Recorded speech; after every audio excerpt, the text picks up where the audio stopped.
Maliban naman sa corona bilang bagong binibining Pilipinas International, humakot din ng hindi lang isa, dalawa o tatlo, kundi 5 special awards ang pambato ng probinsya ng Abra sa ginanap na Coronation Night ng Binibining Pilipinas. Ang winning moment ng 22 anyos na si Mirna Esguera. Panoorin sa Showbiz Report na ito.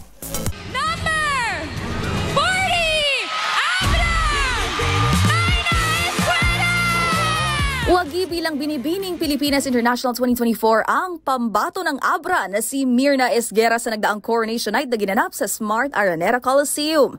5 special awards din ang nasungkit ng 22 anyos na beauty queen, kabilang na ang Best in Evening Gown, Swimsuit at National Costume. Maliban sa pagiging estudyante, isa ring modelo at events host, ang dalaga na environmental preservation ang advokasiyang isinusulong.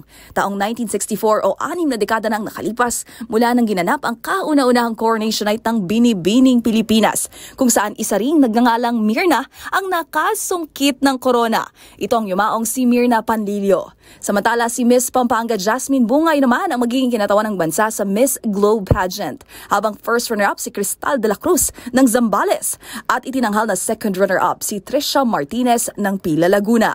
Ang 40 candidates na nagtagisa ng ganda, galing at talino ngayong taon ang tinawag na Diamond Batch ng Binibining Pilipinas bilang pagdiriwang ng 60th anniversary ng prestihiyosong pageant.